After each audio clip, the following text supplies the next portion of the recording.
और इस समय हैदराबाद में AIMIM chief Asaduddin Owaisi press conference कर रहे हैं। आइए आपको सीधा लिए चलते हैं।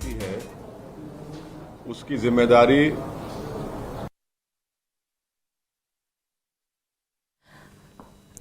तो असदुद्दीन ओवैसी की प्रेस कॉन्फ्रेंस आपको सुनवाएंगे, लेकिन फिलहाल जो आप तस्वीरें देख रहे हैं, दरअसल इसको लेकर लगातार सियासत जारी है और देश में अब दंगों को लेकर जबरदस्त सियासी जो घमासान है वो देखने को मिल रहा है। एक बार फिर से होता है तो जो ऑर्गेनाइजर्स है उनकी भी जिम्मेदारी उस पर आयद होती है कि उन्होंने उस वायलेंस को रोका नहीं बल्कि उसको आगे बढ़ाया भी। ये दो चीजें फैक्ट है, इसको कोई डिनाई नहीं कर सकता है। और तीसरी बात यह है कि जो कुछ बिहार में हुआ और तेजस्वी की सरकार को ये मालूम था कि नालंदा एक सेंसिटिव डिस्ट्रिक्ट है, नीतीश कुमार मुख्यमंत्री का होम डिस्ट्रिक्ट है, उसके बावजूद भी आप सासाराम में भी गड़बड़ हुई।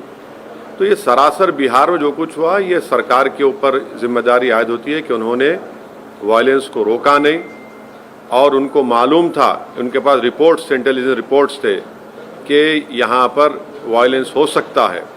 2016 में भी इस तरह का एक वायलेंस नालंदा में हुआ था और अफसोस की बात यह है कि वहाँ पर एक मदरसे अजीजिया को पूरा जला दिया गया। 100 साल का मदरसा, 4000 किताबें उसमें, कुरान करीम भी है, इन्हें मैन्युस्क्रिप्ट से रेयर मैन्युस्क्रिप्ट उसको जला दिया गया है। और आपके वहाँ हुकूमत की नाकामी। और आप देखिए कि नीतीश कुमार जो है उन पे कोई रिमोर्स ही नहीं है, उनको कोई तकलीफ ही नहीं हो रही उनको। कल इफ्तार की पार्टी में चले गए, टोपी सर पर पहन लिए, शॉल पहन लिए, अरे कुछ तो हमदर्दी दिखाते, गम दिखाते।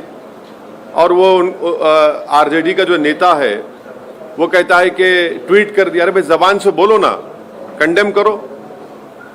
तो ये पूरी खुली साजिश है कि बीजेपी इस तरह से ये जो राइट हुआ है बिहार में उसके जरिए से वो अपना कंसोलिडेशन करना चाहते हैं और नीतीश कुमार और तेजस्वी यादव ये चाहते हैं कि मुसलमानों को बिहार के हमेशा उनके दिलों में खौफ पैदा कर दिया जाए।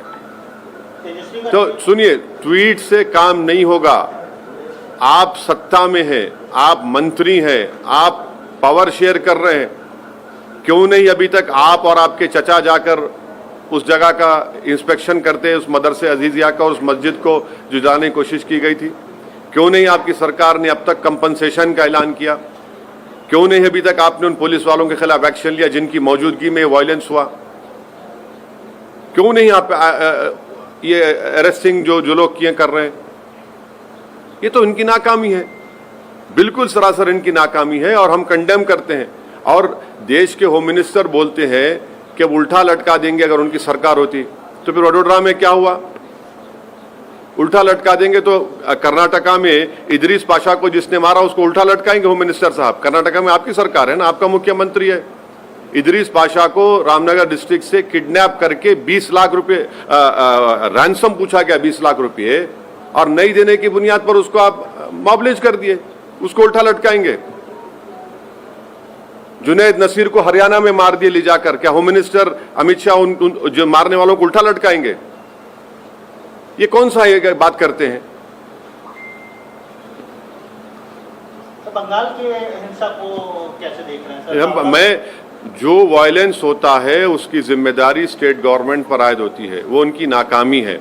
और जो प्रोसेशन निकालते हैं उन पर भी जिम्मेदारी आयद होती है कि उनका प्रोसेशन निकाला गया, उनकी भी जिम्मेदारी होती है कि वायलेंस को ना होने दें। ममता बनर्जी ने ये बोला है सर कि जहां से प्रोसेशन निकलता है वो मुस्लिम इलाके में नहीं जाए, और उन्होंने ये भी बात कही है कि सेंटर से लोग आए थे, 5 स्टार होटल में रुके थे और उन्होंने पूरी साजिश रची है। तो आप क्या सो रहे थे? होटल में रेड मारना था, उनको उठाना था होटल से उनको। और अगर जुलूस का परमिशन जो एक रूट दिया गया था, अगर रूट से अगर कोई डाइवर्ट कर रहा है तो आप उनको रोक देते वहां पर। हर प्रोसेशन का एक रूट मैप होता है ना, आप रूट मैप को फॉलो करिए। तेलंगाना में भी हेट स्पीच का मामला सामने आया था रामनवमी के दिन, केस तो दर्ज हुआ है लेकिन कोई पुख्ता कार्रवाई नहीं। सुनिए, हम तेलंगाना सरकार से इस बात का डिमांड करते हैं कि जिस शख्स ने वाहियात बातें की हैं उसका बेल का कंडीशन यही था कि वो दोबारा इस तरह की बकवास और हेट स्पीच नहीं देगा। उन्होंने इस तरह का भाषण देकर अपने बेल कंडीशन का वायलेशन किया है। हम उम्मीद करते हैं कि हाई कोर्ट में उनका बेल कैंसलेशन के लिए कमिश्नर ऑफ पुलिस और यहाँ का एडमिनिस्ट्रेशन उस पर एक्शन लेगा और उसी शख्स के खिलाफ महाराष्ट्र में भी एफआईआर हुआ है। तो वो बार बार अपने ही बेल के कंडीशंस को वायलेट कर रहे हैं और ये फिट केस है उनके खिलाफ लीगली आगे बढ़ने के लिए। और संगारेड्डी में जो पटनचेरू में जिस 3 बच्चों को मारा और पीटा गया मार्केट के मामलात में, कल मेरी डीएसपी संगारेड्डी से बात हुई है। उन्होंने मुझे यकीन दिलाया है कि वो अनलॉफुल कन्फाइनमेंट और असॉल्ट का केस बुक किए हैं। मैंने उनसे कहा है कि सर वो उसमें सेक्शन लगाइए 307 अटेम्प्ट टू मर्डर का, क्योंकि एक बच्चे का हाथ टूट गया, दूसरे बच्चे के दांत टूट गए हैं। तो खैर उनको नहीं पता था।